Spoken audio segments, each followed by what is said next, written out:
Bien, agradezco esta invitación para hacer un homenaje a esta gran mujer. Yo quisiera tener los labios de San Juan Crisóstomo para presentar como corresponde una figura tan eminente que aún hoy nos asombra por sus hazañas, una mujer de la madeja de Isabel la Católica y de Santa Teresa, gloria de nuestra patria. María Antonia nació en el año 1730 en la ciudad de Santiago del Estero, de una familia aristocrática. Su padre era brigadier español y era emparentada con las principales familias de Santiago del Estero, que por aquellas épocas era una ciudad fundadora, una ciudad madre de ciudades, ciudad noble y esclarecida. Ella, sin andar blasonando de glorias pasadas, como es propio de los verdaderos nobles y aristócratas, guardaba, sin embargo, celosamente el recuerdo de sus antepasados, sobre todo de dos ilustres conquistadores españoles, don Diego de Villarroel y Jerónimo Luis de Cabrera, fundadores respectivamente de las ciudades de Tucumán y de Córdoba. María Antonia llevaba en sus venas sangre de reyes, de príncipes y de santos, San Fernando y San Luis entre ellos. Se la vincula a sí mismo con Hernandarias y entre sus descendientes encontramos al caudillo Felipe Ibarra y muchos argentinos, algunos de los cuales están aquí en esta conferencia. No debemos imaginar aquella aristocracia a la luz de lo que hoy nos queda de ella, porque no es lo mismo ser aristócrata que tener mucho dinero. Aquellas eran familias de militares y gobernadores, de hidalgos provenientes de España y afincados en nuestras tierras, varones recios y mujeres viriles que dejaban los regalos relativos de sus tierras de origen, extremeña por lo general, para establecerse en regiones a veces carentes de todo atractivo. Teniendo en cuenta estos ascendientes, y si es cierto aquello de que nobleza obliga, comprenderemos mejor el temple de acero de esta mujer, su gesto resuelto, su impavidez frente a los peligros de toda índole, su heroicidad nunca desmentida. Como escribe de ella una de sus biógrafas, mujer de su raza llevaba en sus venas sangre limpia, noble, sangre española, generosa y fuerte como vino añejo. María Antonia tuvo 3 hermanos. Su padre, que fue alcalde de segundo voto, estableció una encomienda de indios. Digo esto porque se nos conviene saber que ya desde niña ella conoció el campo, así como a los aborígenes, su lengua y sus costumbres. Todos los biógrafos destacan la estampa física de María Antonia. Grabados de la época nos la presentan alta y bien proporcionada, de ojos claros y azules, mirada franca, bondadosa, frente despejada e inteligente, tez blanca, rostro ovalado, facciones finas, manos delicadas, llenas de gracia y afabilidad. Su padre podía esperar con una estampa así un buen partido para su hija, pero María Antonia se sentía llamada a otra cosa. 2 siglos antes, en 1585, habían llegado a Santiago los primeros religiosos de la Compañía de Jesús, que se dedicaron sobre todo a la evangelización de la ciudad y del campo, y particularmente a la obra que predileccionaron, que eran los ejercicios espirituales de San Ignacio, para organizar los cuales recorrían casa por casa, invitando a todos los que integraban la familia, esclavos incluidos. Para ayudarse en sus obras, estos primeros jesuitas recurrieron a la ayuda de colaboradores laicos, sobre todo de mujeres generosas. Refiriéndose a ellas, en un informe de 1654, escribe uno de esos padres: hay en Santiago un gran número de vírgenes consagradas a Dios que viven fuera del claustro y se llaman beatas. No son inferiores a las monjas claustradas, tanto por su fervor en la virtud como por su modestia y recogimiento. Bien, algunas de esas mujeres, para ayudarse entre sí, se agruparon en una casa donde trataban de llevar una vida espiritual más intensa, visitaban enfermos, bordaban ropa de altar, enseñaban catecismo o acudían en ayuda de los pobres, y se las conocía como beatas, en el sentido evangélico de la palabra, ya que Cristo, recuerdan, en el sermón de las bienaventuranzas llama beati, bienaventurados, eso beatus en latín, bienaventurado, ¿no?, a aquellos que se consagran especialmente al evangelio. Lo que más le gustaba hacer a estas mujeres era ayudar a los padres en las tandas de ejercicios, tomando parte en su organización, en la cocina, en la limpieza, de una manera lo más discreta posible. No eran propiamente religiosas, no eran terciarias jesuitas, nada de eso, pero sí, a través de sus actividades apostólicas y sobre todo su atención a las casas de ejercicios, estaban de hecho estrechamente ligadas a la compañía. Pues bien, nuestra María Antonia a los 17 años se consagró a Dios en esta casa, pronunció votos privados de pobreza, castidad y obediencia y recibió la sotana de San Ignacio, digamos así, que ya no dejaría hasta su muerte. En adelante, todos los santiagueños veían a la beata por las calles de aquella vieja Santiago, caminando. Para los vecinos sería la beata Antula, una beata más, una de las beatas del Beaterio de Santiago. Y al firmar le ponía beata profesa de la Compañía de Jesús. Pues bien, durante muchos años, más de 25 años, nuestra beata ayudaría a los padres, principalmente en la organización de retiros, colaborando sobre todo en los reservados a mujeres. Y por eso ella conoció muy íntimamente el contenido de los ejercicios como un medio notable para la divinización de la vida, pero también conoció el marco práctico de los ejercicios, el modo de invitar, de acoger, de la distribución de las horas, los temas, los cantos y hasta los menús más convenientes. Pronto, densos nubarrones se iban a cernir sobre la Compañía de Jesús, por ella tan amada. No podemos aquí exponer todo lo que sucedió en aquellos tiempos, digamos solamente que las principales casas reales de Europa, inficionadas de espíritu masónico, concertaron una campaña persecutoria contra aquella orden que en aquel tiempo era verdaderamente adversaria efectiva de la subversión masónica. Por lo que hace España, el rey Carlos III determinó en 1767: he venido en mandar se extrañen de todos mis dominios de España e Indias y las Filipinas a los religiosos de la compañía.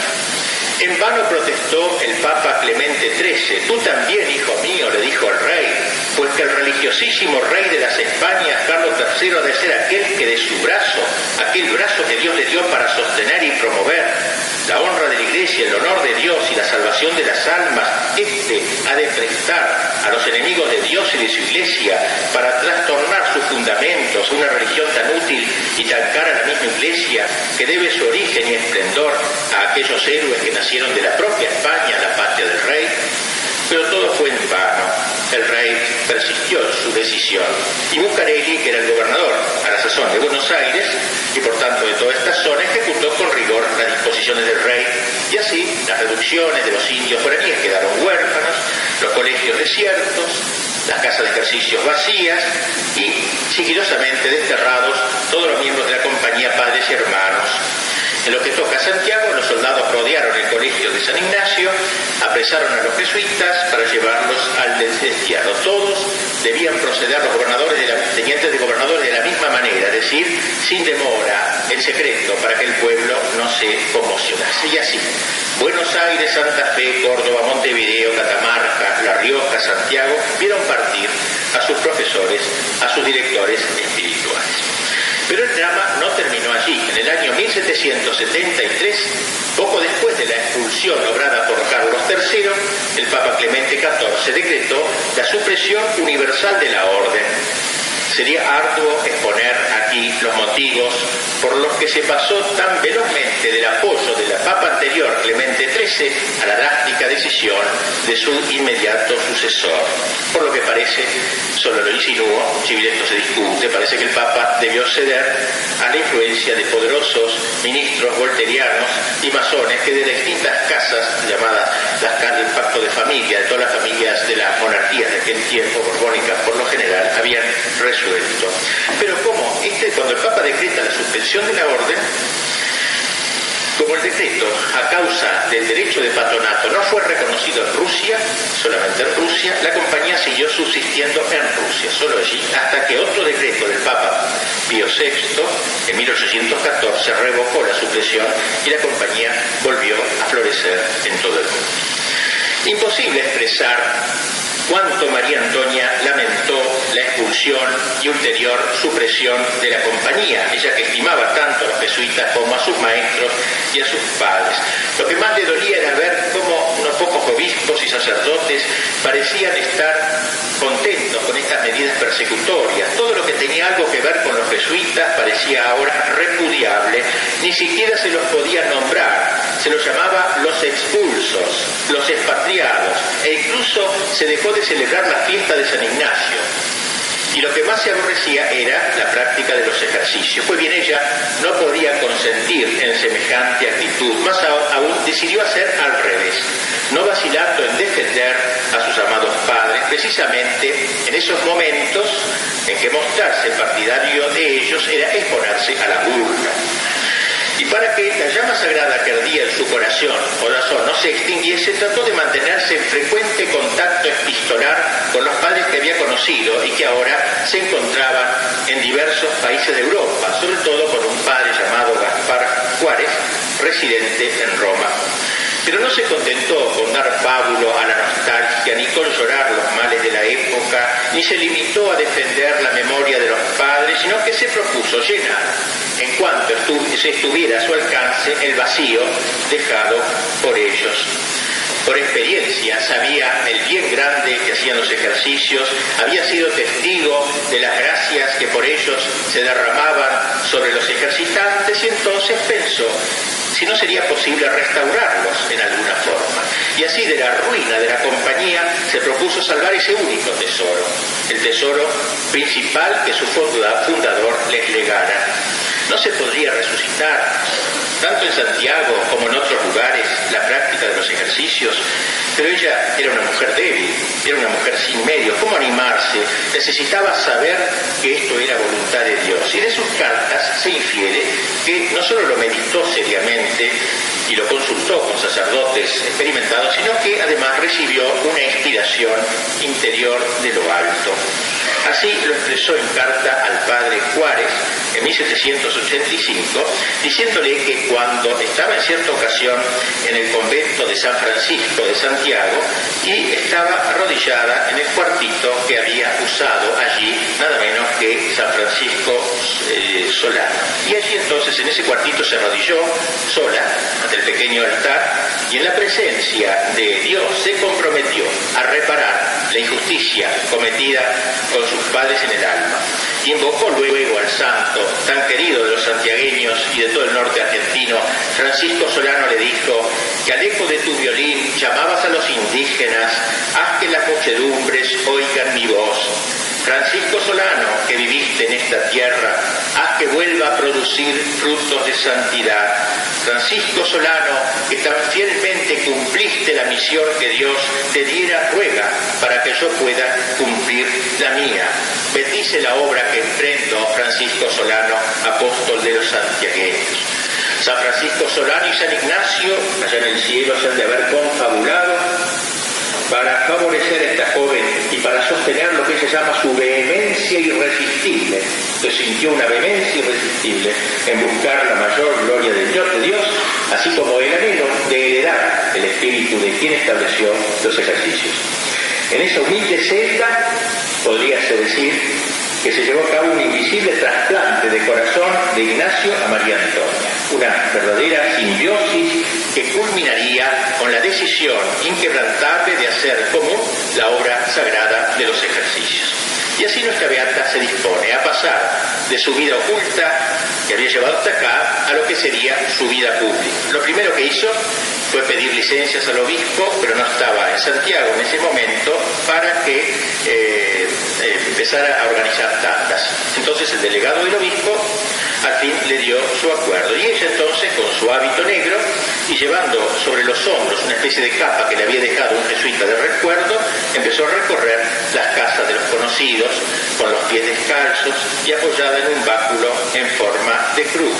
Entraba, les explicaba lo que eran los ejercicios, los invitaba a entrar en ellos, y estas tandas comenzaron pues a darse una tras otra, acudiendo toda clase de gente, incluso del clero, y ella buscaba sacerdotes que la dirigieran. No había jesuitas, por cierto, pero eligió sacerdotes competentes para que dirigiesen esas tandas. Y así recomienza en Santiago la costumbre de los ejercicios. Y la gente que vive fuera de la ciudad, se preguntó la beata, que ya empezaba a hervir como hierve el corazón del apóstol, ese celo de las almas, ¿qué hacer? Y se lanzó a los campos, empezó a ir a los pueblos rurales, y se recorrió Silípicas, Oconcho, Salamina, hablando en español, si entendían, o en quechua, como dijimos, que había aprendido con su padre en la encomienda durante su juventud.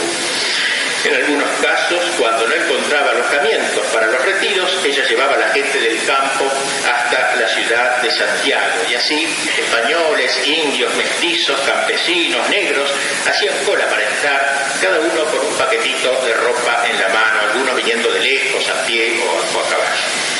La estampa de esta mujer se empezó a hacer proverbial en Santiago y en la campaña santiagueña, la figura inconfundible a la que los santiagueños comenzaron a llamar Madre Antula, o también la Beata de los Ejercicios.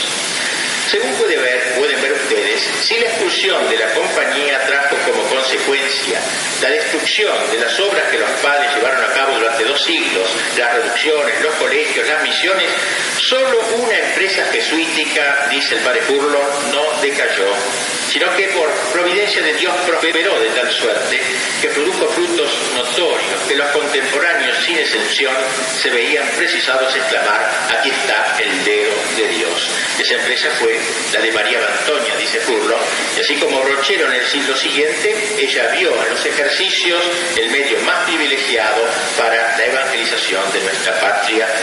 Y así la vemos ahora, la beata que se lanza, era fuego, como Catalina de Siena decía: mi alma es fuego. Ella se sentía incendiada por Dios, y el fuego busca extenderse, busca hacerse incendio.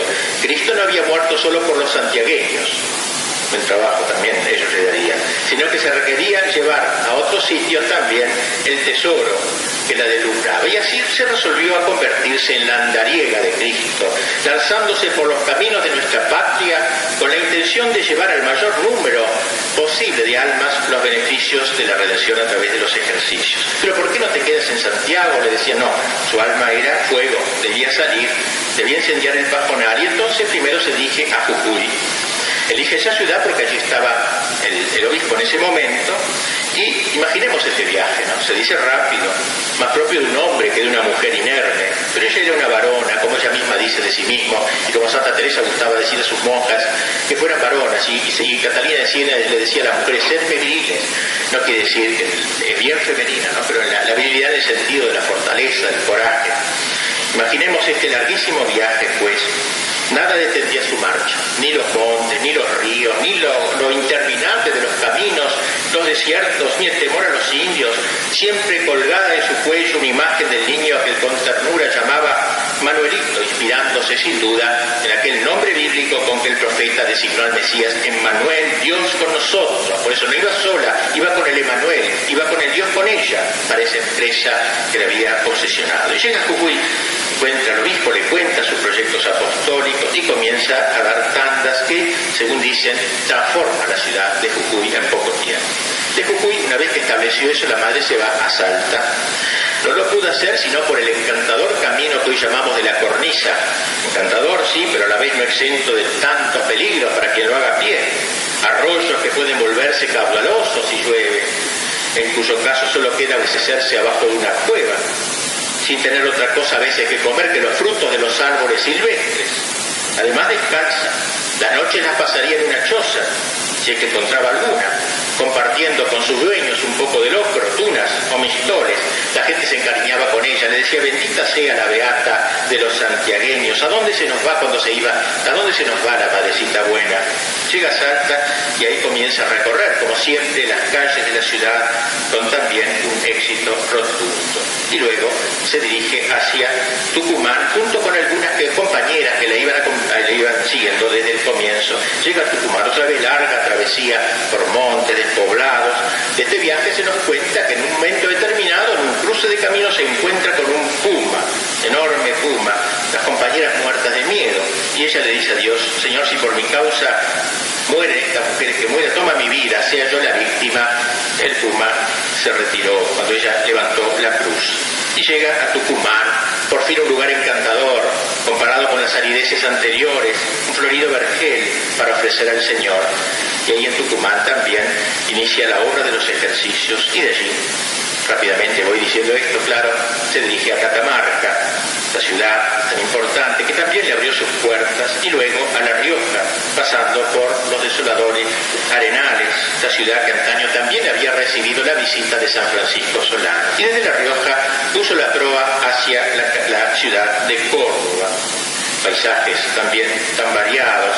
Una biógrafa la describe entrando en el rancho de los cuesteros, los ranchos, por descanso, en parte por cielo apostólico, para compartir con ellos el mate hospitalario, dejando caer entre sorbo y sorbo algunos de aquellos dichos suyos tan criollos que penetrarían sin duda en lo más profundo del espíritu, despertando los buenos deseos que allí dormían. Sin duda que en ese trayecto de haber escuchado las guitarras de algunos payadores cantando sus coplas en torno a un fogón, en Córdoba ella encuentra una gran acogida. Se hace muy amiga de Ambrosio Funes, sobre todo hermano del deán Funes. Gracias a él comienza ella a dar ejercicios. A lo largo de casi 2 años dio un montón de ejercicios, cada uno con promedio 250 ejercitantes por tanto, una verdadera barbaridad. Y así la hemos visto, la andariega de Cristo: Santiago, Jujuy, Salta, Tucumán, La Rioja, Catamarca, Córdoba. Estos son los jalones de este largo camino para la mayor gloria de Dios y la salvación de las almas.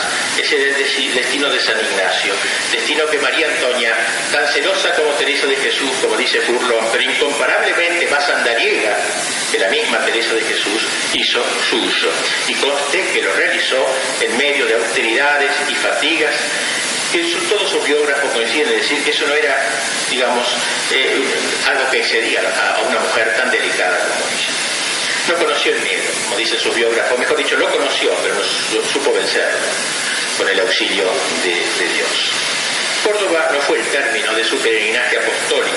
Desde esa ciudad le escribe el virrey Bertis, Buenos Aires, le dice: quiero, excelencia, en su ciudad iniciar la obra de los ejercicios. Y se vuelve a poner en marcha 150 leguas hasta la ciudad de Buenos Aires, ha de haber pasado por Pergamino, por Arrecife, San Antonio de Areco, Luján, habrá pasado en Luján, habrá ido a venerar a la Virgen y llega aquí a Buenos Aires. De aquí tenemos más datos y aquí nos vamos a quedar, estamos en Buenos Aires y la queremos aquí tanto.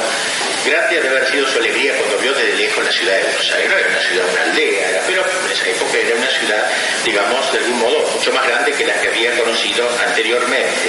Muchas de sus calles estaban sin empedrar, de modo que las lluvias las hacían intransitables.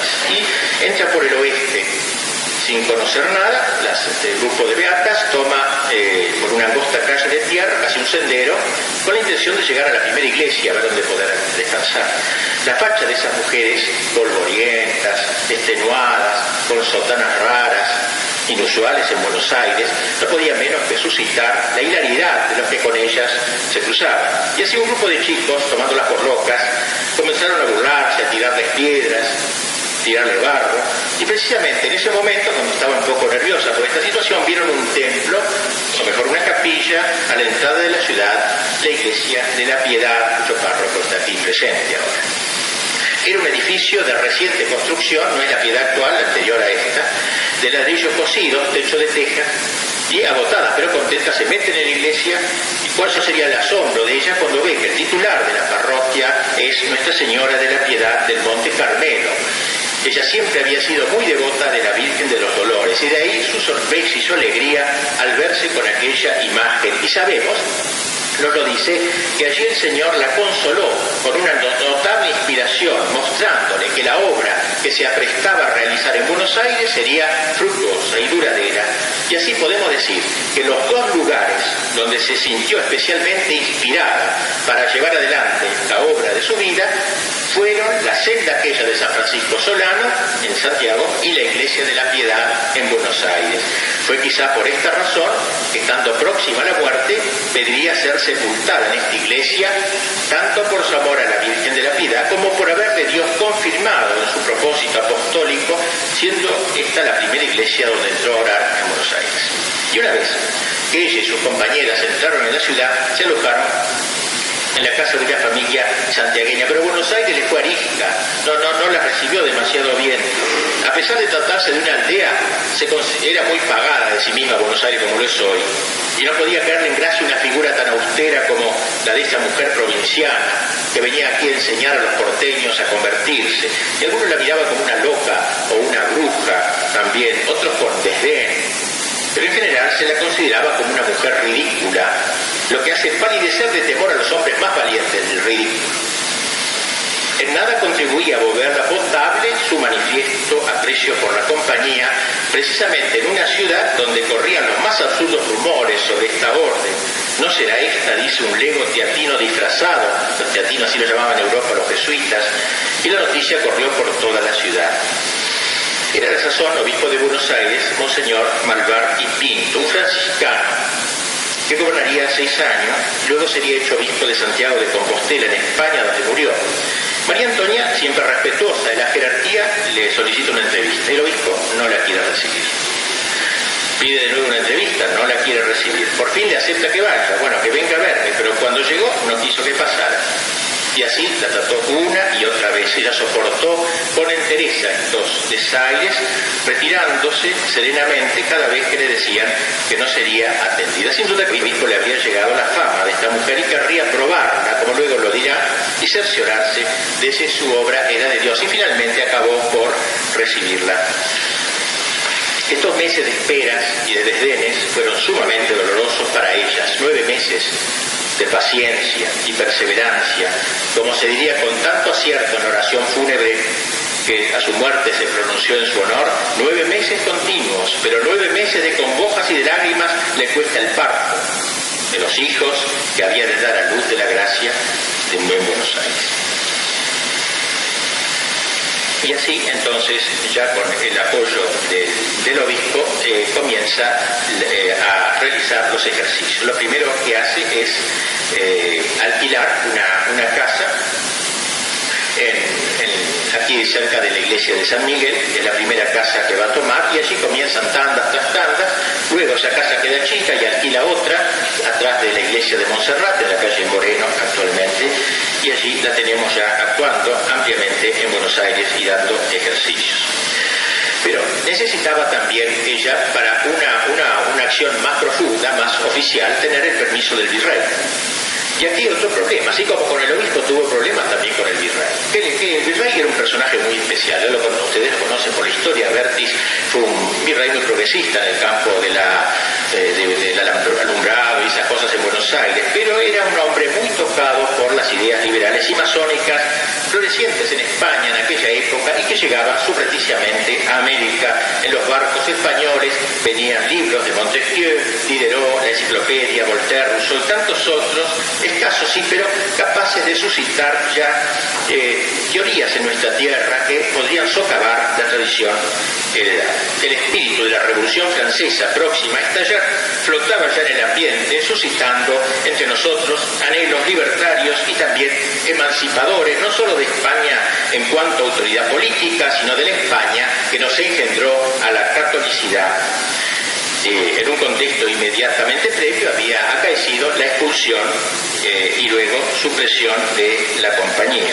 Pues bien, la beata va a ver lo de Berti, sin embargo, el virrey también estaba influido por estas ideas de los filósofos, entre comillas, como se llamaba. ¿Qué le diría a esta mujer extraña, vestida de negro, descalza, con una cruz de madera en la mano, que se le acercaba a este rey ilustrado a pedirle permiso para establecer una casa de retiros. Si el obispo tuvo dudas, el virrey no las tuvo decididamente, la tomó por loca y la despachó enseguida de su presencia. Para colmo, el virrey sentía un desdén, una antipatía visceral por la compañía de Jesús y así, al final, acabó por negarle la autorización con palabras descomedidas contra los jesuitas. Y lo que entonces pasó nos lo cuenta Ambrosio Funes en carta al padre Juárez. Dice: oyendo esta desproporción de juicio, la beata le contestó al virrey lo que le venía al caso. Le dio las espaldas y se mudó con sencillez, dejándolo con la palabra en la boca. Pero no cejó en su intento, insistió y al fin venció, como siempre. Así concedió el virrey lo que solicitaba. Dijimos entonces que comienzan las casas de ejercicios, las dos primeras casas de las que hemos hablado, con tandas numerosísimas, en cada una de ellas como 200 ejercitantes. Téngase en cuenta que no solo se inscribían los habitantes de Buenos Aires. Como hemos dicho, María Antonia se dirigía con frecuencia al campo para invitar a la gente de estos parajes. A pesar de lo poco poblado que estaba la zona de Buenos Aires, había algunos pueblitos como el pueblito de Morón, de San Isidro, de Quilmes, de Luján, de Magdalena, y también había estancias antiguas, y ella con un carrito iba por allí, recogía limosna para ayudar a los ejercitantes más pobres e invitaba a la gente del campo a venir a la casa de retiro. Ella era la que buscaba personalmente a los padres que iban a dirigir los ejercicios. Ella los elegía, los más destacados por su virtud. Uno de ellos fue un benedictino, el padre Toro, otro fue un dominico, el padre Redondo, el padre Ferdiel, distintos sacerdotes. Es interesante esta idea de que un apostolado como en los ejercicios tan propio de la Compañía de Jesús fuera ejercido por sacerdotes que no eran jesuitas. Es que los ejercicios no son patrimonio exclusivo de la Compañía, sino herencia de la Iglesia Universal. Así como Santo Tomás no es patrimonio exclusivo de la Orden de Santo Domingo, sino doctor común de la Iglesia, así lo es San Ignacio en lo que toca a los ejercicios.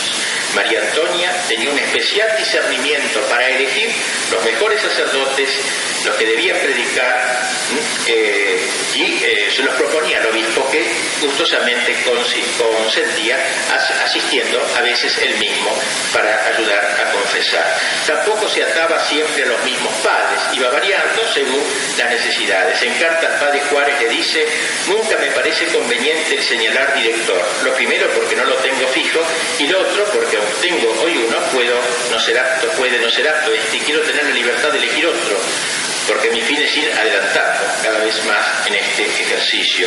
Eso sí, se preocupaba de que los ejercicios fueran auténticamente ignacianos.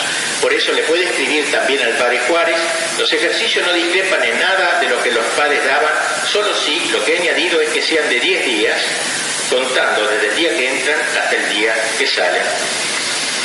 Bien, hemos dicho como las casas que ella había usado hasta ahora eran muy pequeñas, y así comenzó a pensar en algo más grande. Ella dice: pues no es posible, dice, hay días que salen unos y entran otros en el mismo día o al otro día o a la tarde, siendo, me dice, muchas veces doloroso el no poder dar al mismo tiempo, si fuera posible, tanto a hombres como a mujeres, porque estaba absolutamente apretado. ¿Cuál era el papel de la beata durante las tandas? Hacía de todo, menos predicarlas. Siempre presente al cúmulo de necesidades que se iban presentando, ubicaba a los ejercitantes en sus cuartos, buscaba otros sacerdotes para llegar a confesar, cuidaba el cumplimiento del horario y a veces daba hasta algún consejo espiritual si se lo pedía. Una dirección de la tanda silenciosa, efectiva, ayudada por ese grupo de mujeres que estaban con ella. Hemos escuchado que los ejercicios de casi 10 días eran gratuitos, enteramente gratuitos. ¿Cómo se podía mantener semejante emprendimiento? Ella misma nos lo dice: los medios temporales para mantener a los ejercitantes, tantos miles que los han tenido desde el principio hasta ahora, para mantener a los sirvientes, para pagar los alquileres crecidos de las casas que tengo y para otros gastos, estos medios, digo, son muy visibles a todos, son solamente la divina providencia, porque ¿cómo podía yo yo, miserable, hacer todo esto? Baste decirlo que ni yo lo entiendo, cómo ha ido todo, pero quien lo ve no puede negar ser así, toda verdad. Es cierto que durante el día recorría las calles nuestras de Buenos Aires, conduciendo un carrito donde depositaba limosnas. Ella iba a pie y llevaba el caballo de la rienda. Sus contemporáneos nos la describen caminando incesantemente con esa sotana de tela gruesa que cubría su ropa interior y pendiente del cuello la imagen del niño Dios. Pero su viaje de limonera no alcanzaba para cubrir los gastos. Solo la providencia daba razón de ello, porque aunque las limosnas afluían generosamente, eran insuficientes. Y ella nos cuenta que confiaba plenamente en Dios. Dios proveerá, decía, o Manuelito nos lo ha de dar, o también nuestra abadesa, o sea, la Virgen de los Dolores, nos lo proporcionará, ir a pedírselo. Y así se nos cuenta incluso de varios milagros, gracias a los cuales pudo a veces zafar de situaciones embarazosas donde la comida no alcanzaba. Podríamos decir que la María Antonia iba ya transformando la ciudad de Buenos Aires con estas tandas que estaba dando, así como se había notado en las otras ciudades que había recorrido, una influencia benéfica positiva. Rebasaba asimismo su trabajo, su influencia en los muros de las casas de ejercicios. En favor de los pobres, por ejemplo, empleó su ascendiente sobre las personas acomodadas, sobre los gobernantes, recordándoles sus deberes, y nunca pidió para sí. Si le sobraba algo para los ejercicios, lo daba todo a los pobres. Bien, asimismo comenzó a formar, con el deseo de consolidar mejor su obra en Buenos Aires, a establecer un beaterio, como lo había hecho en otros lugares, juntando varias mujeres que le ayudasen. Un rasgo de la personalidad de María Antonia fue su cordial adhesión, como hemos dicho, a la Compañía de Jesús. Ha quedado una enorme correspondencia de ella con todos los padres que residían en el extranjero, y así ella recordaba esa inquina que habían tenido y que tenían todavía a esos padres, y eso aumentaba su cariño a estos padres. Había suprimido por temor a no parecer pegado con ellos. Y otra prueba, digamos, de su amor por la compañía nos lo ofrecen todas las cartas donde le cuenta a los padres antiguos conocidos de ella lo que está haciendo. A los padres le encanta todo esto, cómo Dios está obrando por su intermedio, le va contando. Lo que más padece es el mal que injustamente se hizo a la orden de su predilección, que ella intentaba reparar.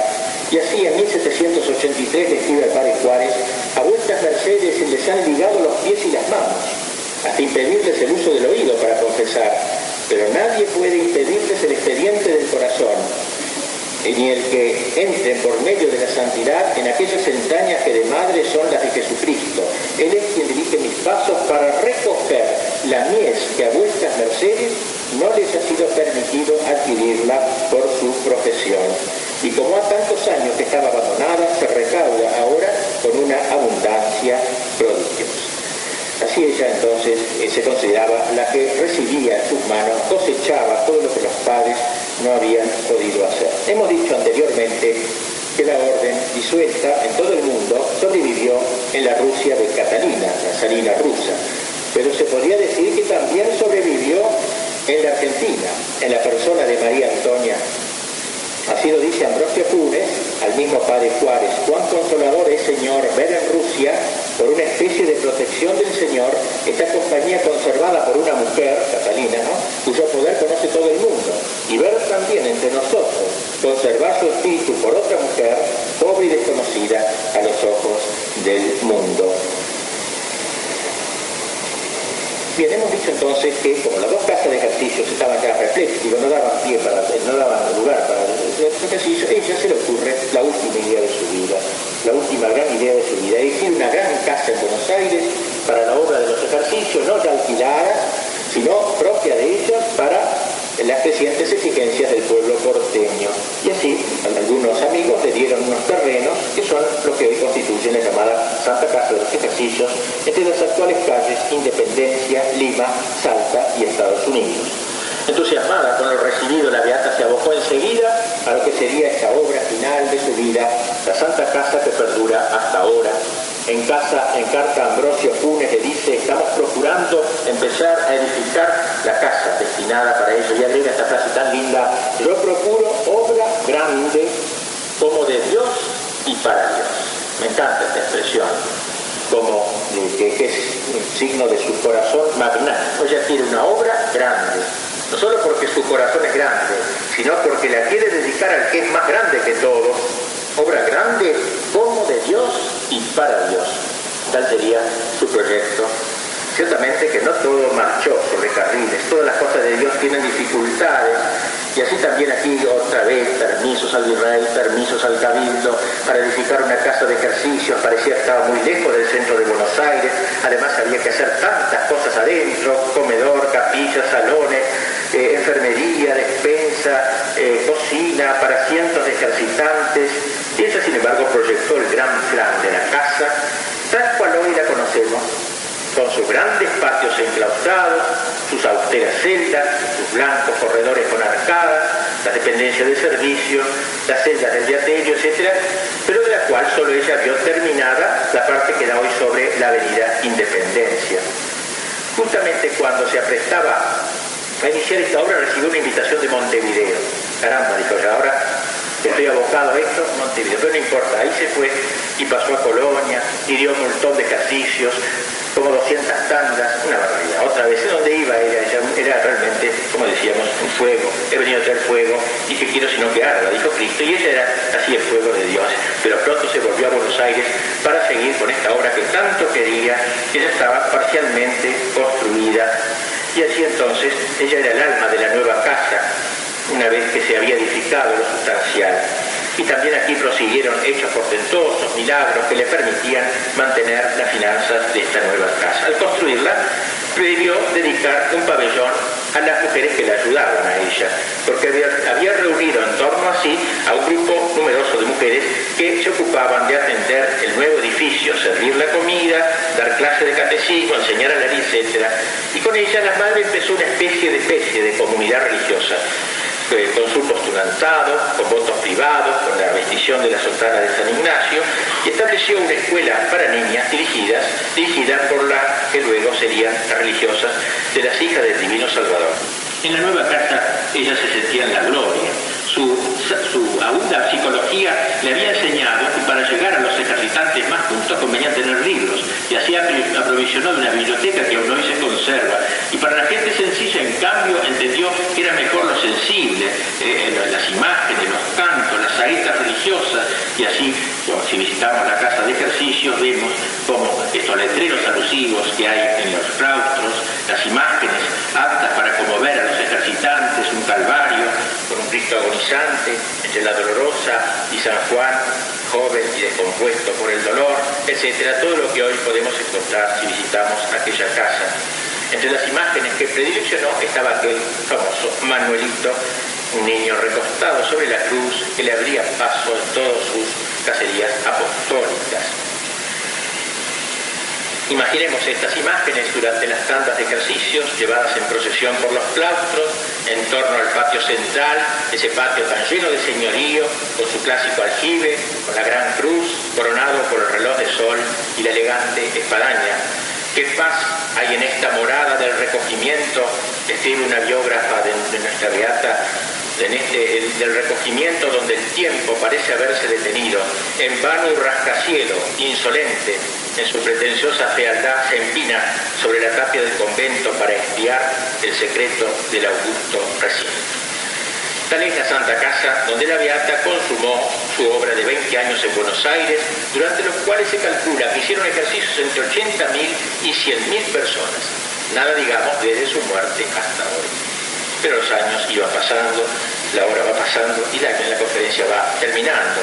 Desde su partida, de aquella lejana Santiago, la beata había ido recorriendo una buena parte de la geografía argentina, el Uruguay incluido. Nunca parecía decir basta, nunca.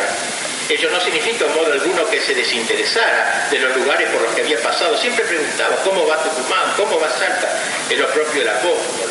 Está en un lugar, trabaja con toda su alma, pero está dispuesto a dejarlo si ve que Dios se lo pide, pero lo deja llorando. Todo eso es parte del alma de un apóstol.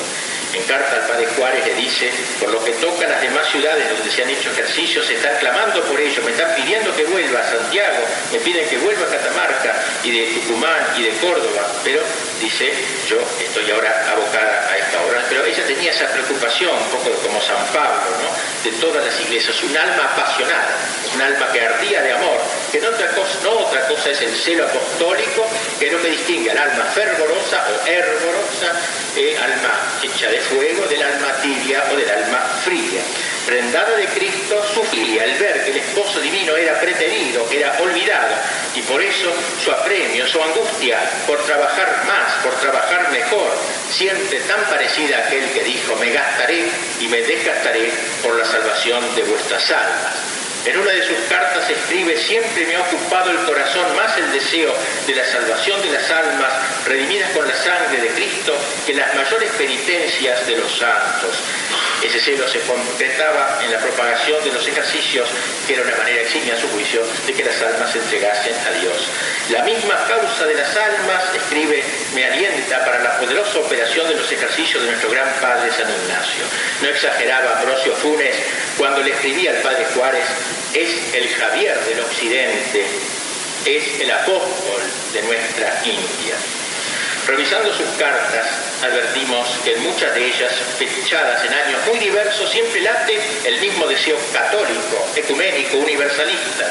No bien llegada a Buenos Aires, le escribía al padre Juárez: he dado en la provincia de Tucumán 60 ejercicios, aquí 4, quisiera darlos en todo el mundo.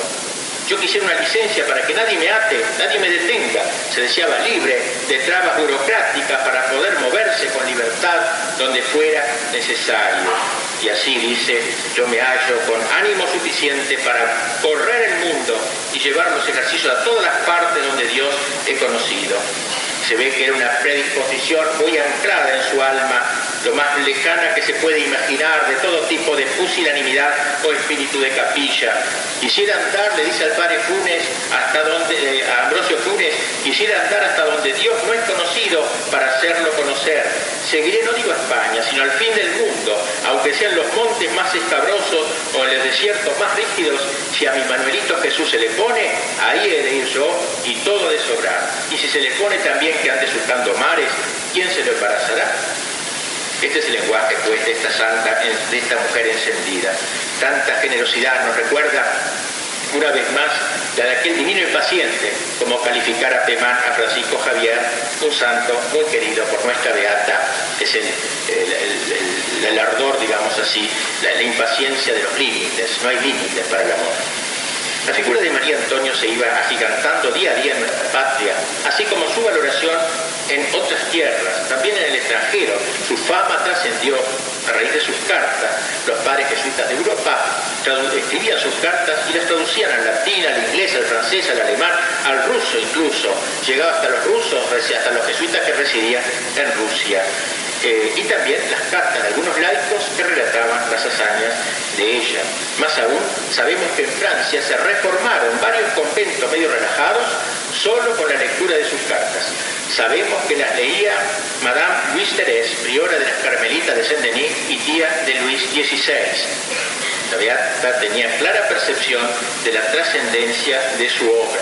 Ella quería que su obra trascendiese también en Europa. Y le dice esto tan lindo en una carta al padre Juárez. Dice: vuestra merced tendrá presente lo que sucedió en el siglo de Ignacio, a quien Dios suscitó para generar de tan grandes conquistas y batallas, pues al paso que Lutero se empeñaba en hacer desertar la milicia del Señor, nuestro fundador no daba golpe que no fuese mortal a sus enemigos, que no fuese una victoria con muchos laureles y, en fin, que no lograse la conversión de las almas y la propagación de la fe hasta conseguir alistar bajo las banderas de Cristo aún a los extraños y enemigos de la casa de Israel. Las cosas que Dios hace por provisión son un rasgo, son una chispa de su corazón vasto y magnánimo. Y así, si por Alemania y países que vuestra merced se expresa en su carta, donde todavía están a 6 años de Lutero, han desertado más de 14.000 almas, aquí, por la bondad del Altísimo, con esta solamente han recibido del Espíritu de Ignacio más de 25.000 personas sus divinos sentimientos. Vea vuestra merced si Dios no procura en todo su mayor honra y gloria, una auténtica comprensión compensación providencial. Los desastres en Europa por causa de la herejía se ven resarcidos en nuestra patria por las victorias de la gracia. Europa nos trajo la fe, ahora estaba apostatando de ella, mientras que nuestra tierra, merced a una criolla santiagueña, no solo se consolida la fe, sino que desde ahí se evangeliza Europa. Este influjo de María Antonia llegaría incluso a la misma corte pontificia. Sabemos que los cardenales, en torno al Papa, y el mismo Papa a veces leía estas cartas que encendían los corazones.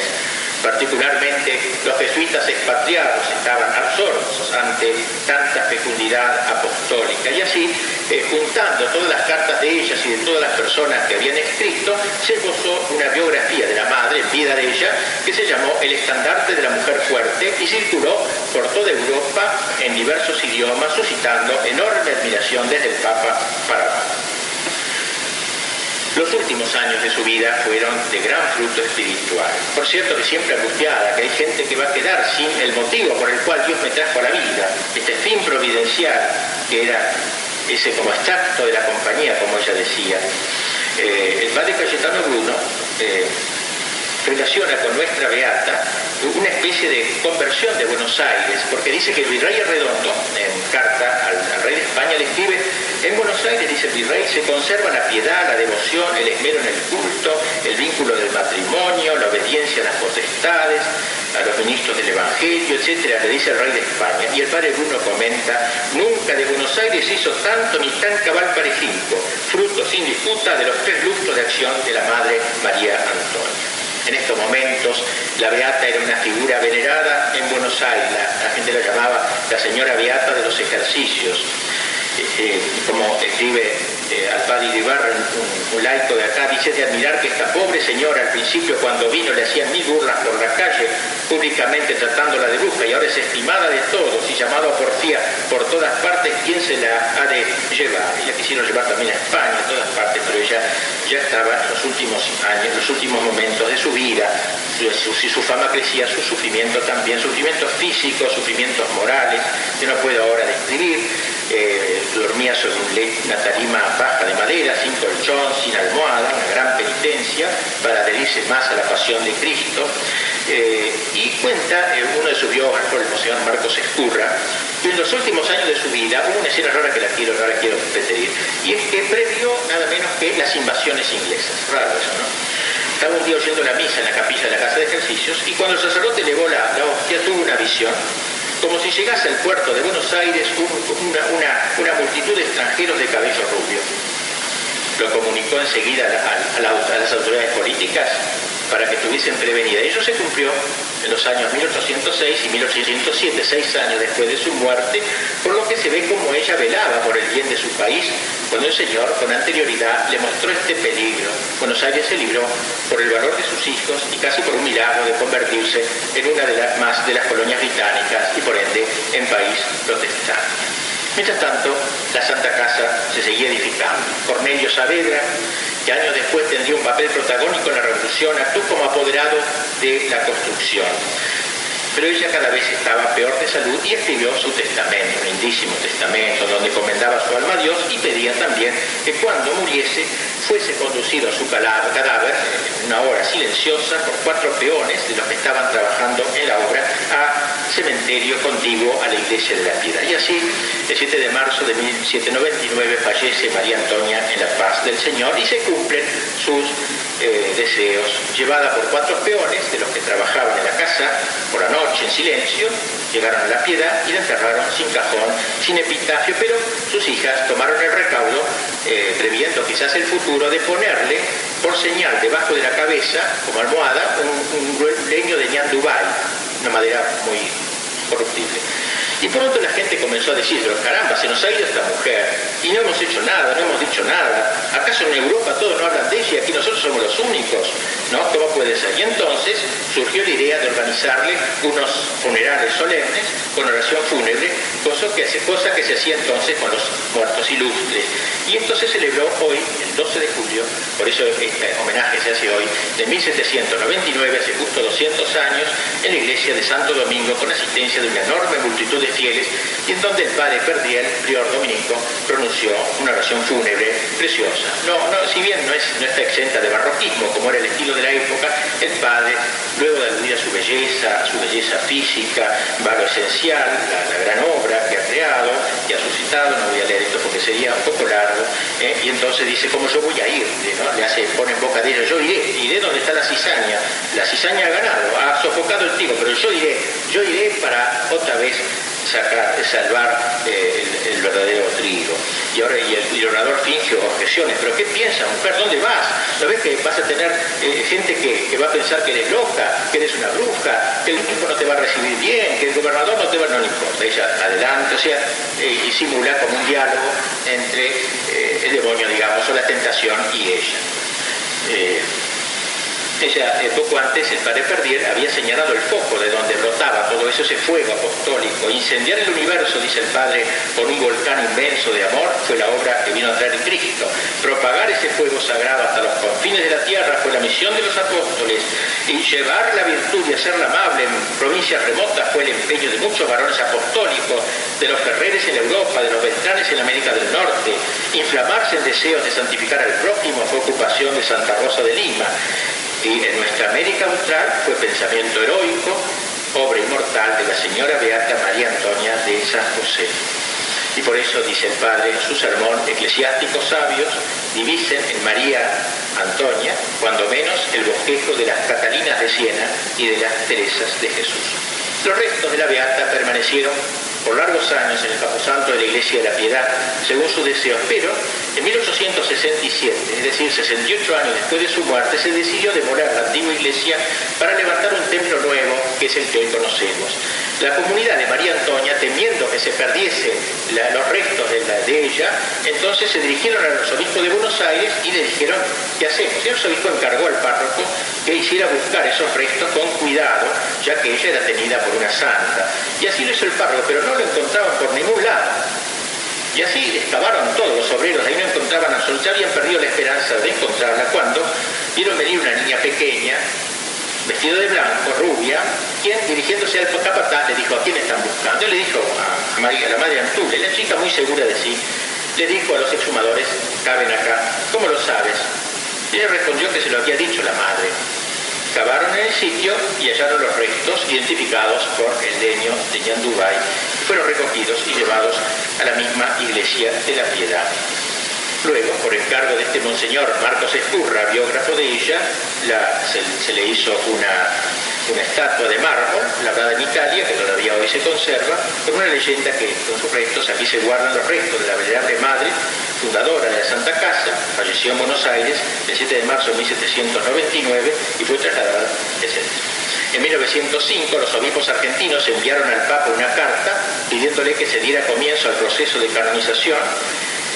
En 1917 se promulgó la bula en Roma, el decreto de introducción de su causa, y en la Curia de Buenos Aires se conservaban 7 carpetas con toda la documentación relacionada con dicho proceso, que lamentablemente desaparecieron en el incendio del 16 de junio de 1955, que afectó a varias iglesias del centro de Buenos Aires.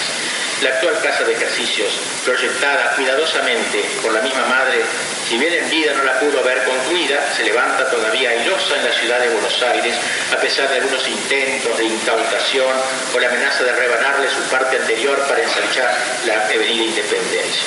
En la celda en que la Beata pasó sus últimos años y donde murió santamente se encuentran ahora varios objetos suyos, la cruz o el cayado que usó en sus largas peregrinaciones por tierras argentinas, el niño Jesús o Manuelito que había encargado al padre Juárez, una banqueta de uso personal, una imagen de San Ignacio, etc.